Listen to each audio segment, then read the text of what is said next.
വിഹാന്റെ നിർബന്ധത്തിന് വഴങ്ങി ആദിക്ക് തന്റെ ഫേസ്ബുക്കും ഇൻസ്റ്റഗ്രാം അക്കൗണ്ടും എല്ലാം ഡിലീറ്റ് ചെയ്യേണ്ടി വന്നു. താൻ ഇത്രയും കാലം കഷ്ടപ്പെട്ടുണ്ടാക്കിയ സൗഹൃദങ്ങളും സോഷ്യൽ മീഡിയയിൽ ഓർമ്മകളും ഒരൊറ്റ ക്ലിക്കിലൂടെ ഇല്ലാതായപ്പോൾ അവളുടെ ഉള്ളൊന്ന് പിടഞ്ഞു. എങ്കിലും ഭർത്താവിന്റെ സമാധാനമാണല്ലോ വലുത്. ബിസിനസ് ലോകത്തെ തിരക്കുകൾ കാരണം അവന് വരുന്ന ടെൻഷൻ കൊണ്ടല്ലേ എന്ന് കരുതി അവൾ സ്വയം സമാധാനിച്ചു. അടുത്ത ഏതാനും ദിവസങ്ങൾ വിഹാൽ വീണ്ടും പഴയതുപോലെ അതിർത്ത സ്നേഹം പ്രകടിപ്പിച്ചു തുടങ്ങി. ഓഫീസിൽ പോകുമ്പോൾ അവൾക്ക് പ്രിയപ്പെട്ട പലഹാരങ്ങൾ വാങ്ങി നൽകാനും രാത്രികളിൽ അവളെ ചേർത്ത് പിടിച്ച് വരുംകാലത്തെ കുട്ടികളെക്കുറിച്ചും കുടുംബത്തെക്കുറിച്ചും മനോഹരമായി സ്വപ്നം പങ്കുവയ്ക്കാനും അവൻ മറന്നില്ല. ആ പ്രണയത്തിന്റെ ആഴത്തിൽ ആദ്യ തന്റെ നഷ്ടങ്ങളെല്ലാം പതുക്കെ മറന്നു തുടങ്ങി. എന്നാൽ ഒരു ഞായറാഴ്ച രാവിലെ ആദിയുടെ അമ്മ അവരെ കാണാനായി ആ വീട്ടിലേക്ക് വന്നതോടെ കാര്യങ്ങൾ വീണ്ടും മാറി മറിഞ്ഞു. അമ്മ വരുന്ന വിവരം ആദി വിഹാനോട് പറഞ്ഞിരുന്നില്ല. അമ്മ വന്ന് ഉമർത്ത് ബെല്ലടിച്ചപ്പോ ആദിയാണ് ഓടിച്ചെന്ന് വാതിൽ തുറന്നത്. കുറച്ചു നാളുകൾക്ക് ശേഷം മകളെ കണ്ട സന്തോഷത്തിൽ അമ്മ അവളെ കെട്ടിപ്പിടിച്ചു.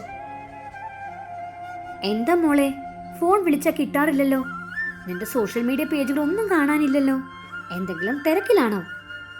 അമ്മ അകത്തേക്ക് കയറി സോഫയിലിരുന്ന് ചോദിച്ചു. അതൊന്നുമില്ല അമ്മേ, കുറച്ച് തിരക്കായിരുന്നു, ഫോൺ അധികം നോക്കാറില്ല, അതാ ആദ്യ പരങ്ങിക്കൊണ്ട് പറഞ്ഞു.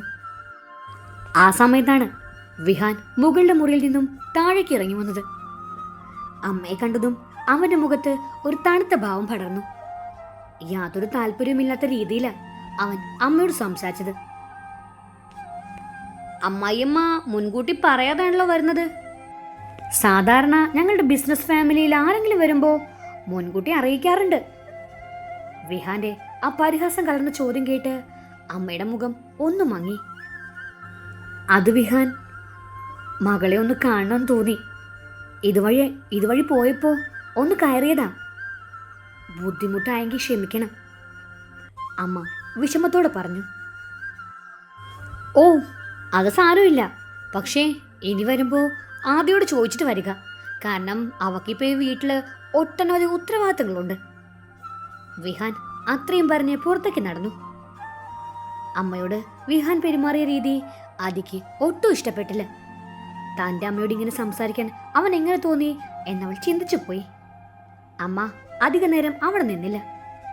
മകളുടെ മുഖത്തെ മാറ്റങ്ങളും ഭയവും ഒരമ്മ എന്ന നിലയിൽ അവർക്ക് മനസ്സിലായിരുന്നു. മോളെ, എന്തെങ്കിലും ബുദ്ധിമുട്ടുണ്ടെങ്കിൽ അമ്മയോട് പറയണം കേട്ടല്ലോ എന്ന് രഹസ്യമായി പറഞ്ഞ് അമ്മ പടിയിറങ്ങി. അമ്മ പോയ ഉടനെ ആദ്യ ഹോളിലേക്ക് വന്നിരുന്ന് വിഹാന്റെ അടുത്തേക്ക് ചെന്നു. അവളുടെ ഉള്ളിൽ വല്ലാത്തൊരു ദേഷ്യവും സങ്കടവും ഇരച്ചു കയറുന്നുണ്ടായിരുന്നു. വിഹാൻ, നീ എന്താ എൻ്റെ അമ്മയോട് അങ്ങനെ സംസാരിച്ചേ? അവർ എന്നെ കാണാൻ വന്നതല്ലേ, മുൻകൂട്ടി പറയണം എന്നൊക്കെ ഒരു അമ്മയോട് പറയാൻ നിനക്ക് എങ്ങനെ തോന്നി? ആദിയുടെ ശബ്ദം അല്പം ഉയർന്നു. വിഹാൻ പത്രത്തിൽ നിന്നും കണ്ണുകൾ ഉയർത്തി അവളെ നോക്കി. അവന്റെ കണ്ണുകൾ ഭയപ്പെടുത്തുന്ന ഒരു തണുപ്പായിരുന്നു. അവൻ പതുക്കെ എഴുന്നേറ്റ് അവളുടെ മുന്നിലേക്ക് വന്നു. ശബ്ദം താഴ്ത്തി സംസാരിക്കാതെയാ, ഇതേ നിന്റെ പഴയ വീടല്ല, എന്റെ അനുവാദമില്ലാതെ ഈ വീട്ടിലേക്ക് ആരും കയറി വരേണ്ട. അത് നിന്റെ അമ്മയാണെങ്കിൽ പോലും. നിനക്ക് നിന്റെ കുടുംബത്തെ ഇത്രയും സ്നേഹമാണെങ്കിൽ നീ എന്തിനാ എന്നെ കല്യാണം കഴിച്ചേ? നിനക്ക് അമ്മയുടെ കൂടെ തന്നെ പോയി ജീവിച്ചൂടായിരുന്നോ? അവൻ അവളുടെ മുഖത്തിന് നേരെ വിരൽ ചൂണ്ടി ആക്രോശിച്ചു. വിഹാൻ, നീ പരിധി ലംഘിക്കുകയാണ്. എന്റെ അമ്മയെക്കുറിച്ച് ഇനി ഒരു അക്ഷരം മിണ്ടരുത് നീ. ആദിക്ക് തന്റെ നിയന്ത്രണം നഷ്ടപ്പെട്ടു. അവൾ പറഞ്ഞു തീരും മുമ്പേ വിഹാന്റെ വലത് കൈ വായുവിൽ ഉയർന്നു പൊങ്ങി. കനത്ത ഒരടി അവളുടെ കവളിൽ പതിഞ്ഞു.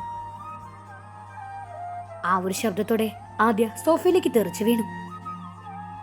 അവളുടെ ചുണ്ടിന്റെ കോളിൽ നിന്നും ചോര പൊടിഞ്ഞു. തന്റെ ജീവിതത്തിൽ ഒരിക്കലും സംഭവിക്കില്ല എന്ന് കരുതിയ കാര്യമാണ് ഇപ്പൊ നടന്നിരിക്കുന്നത്. സ്വന്തം ഭർത്താവ് തന്നെ ആദ്യമായി കയ്യേറ്റം ചെയ്തിരിക്കുന്നു. ആദ്യക്ക് വിശ്വസിക്കാൻ കഴിഞ്ഞില്ല. പണ്ട് അച്ഛനമ്മയെ തല്ലുമ്പോൾ തോന്നിയ അതേ ഭയവും നിസ്സഹായതയും അവളെ പൂർണ്ണമായും വിഴുങ്ങി.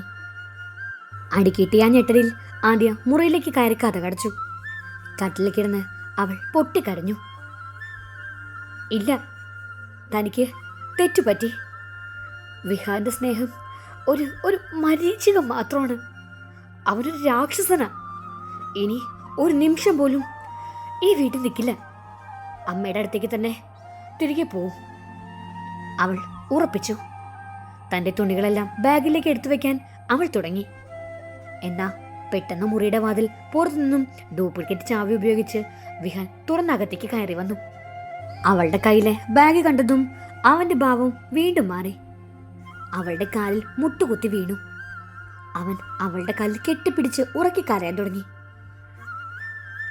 ആദ്യ, എന്നോട് ക്ഷമിക്ക്. എനിക്ക് ഭ്രാന്ത് പിടിച്ചതാ. നീ എന്നെ വിട്ടുവെന്ന് പറഞ്ഞപ്പോ എന്റെ നിയന്ത്രണം നഷ്ടപ്പെട്ടു പോയി. ഞാൻ നിന്നെ തല്ലാൻ ഉദ്ദേശിച്ചതല്ല. എന്നെ ഉപേക്ഷിച്ചു പോവരുത്. നീ പോയാ ആ നിമിഷം ഞാൻ ആത്മഹത്യ ചെയ്യും. നീ ഇല്ലാതൊരു ജീവിതം എനിക്കില്ല മോളൂ. അവൻ സ്വന്തം തല ചുവലിടിച്ച് കരയാൻ തുടങ്ങി. അവന്റെ നെറ്റിയിൽ നിന്നും ചോര വരുന്നത് കണ്ടപ്പോ ആദ്യമുള്ള ദേഷ്യം പുറമേക്ക് കുറഞ്ഞു. തന്റെ മുന്നിൽ കിടന്ന് ഒരു കുട്ടിയെ പോലെ കരയുന്ന ഭർത്താവിനെ കണ്ടപ്പോ അവക്ക് വീണ്ടും സഹതാപം തോന്നി. താൻ ഇറങ്ങിപ്പോയ അവ ശരിക്കും എന്തെങ്കിലും ചെയ്യൂ എന്ന ഭയം അവളെ തളർത്തി. അവൾ അവനെ പതുക്കെ എഴുന്നേൽപ്പിച്ചു. അവൻ അവളെ കെട്ടിപ്പിടിച്ച് വീണ്ടും മാപ്പ് ചോദിച്ചു. അന്നത്തെ രാത്രിയിലെ സ്നേഹപ്രകടനങ്ങളും കരച്ചിലുകളും അവസാനിച്ചിരുന്നു. വിഹാൻ നൽകിയ ആ മാരകമായ അടി പ്രണയത്തിന്റെ പേരിൽ ആദ്യ വീണ്ടും ക്ഷമിച്ചു. എന്നാൽ ഈ ക്ഷമ അവൾക്ക് നൽകാൻ പോകുന്നത് വലിയൊരു നരക ജീവിതമാണെന്ന് അവൾ അറിഞ്ഞിരുന്നില്ല. ആ ആദ്യത്തെ അടിക്ക് ശേഷം ആദ്യയുടെ ഉള്ളിലെ പഴയ ധൈര്യമെല്ലാം ചോർന്നു പോയതുപോലെ ആയിരുന്നു. വിഹാൻ എപ്പോ ദേഷ്യപ്പെടും, എപ്പോ സ്നേഹിക്കുമെന്ന് പ്രവചിക്കാൻ പറ്റാത്ത അവസ്ഥയായിരുന്നു അവൾക്ക്. അവന്റെ മൂഡ് മാറുന്നതിനനുസരിച്ച് വേണം തനിക്ക് ശ്വാസം എടുക്കാൻ പോലും എന്നവൾ തിരിച്ചറിഞ്ഞു കഴിഞ്ഞിരിക്കുന്നു. എങ്കിലും പുറം ലോകത്തിന് മുന്നിൽ അവൾ ഇപ്പോഴും നഗരത്തിലെ വലിയൊരു ബിസിനസ്സുകാരന്റെ സന്തുഷ്ടയായ ഭാര്യയായിരുന്നു. വിവാഹം കഴിഞ്ഞിട്ടിപ്പോ ഏതാനും മാസങ്ങൾ പിന്നിട്ടിരിക്കുന്നു. ഒരു ദിവസം രാവിലെ ആദിക്ക് വല്ലാത്തൊരു തലകറക്കവും ക്ഷീണവും തോന്നി.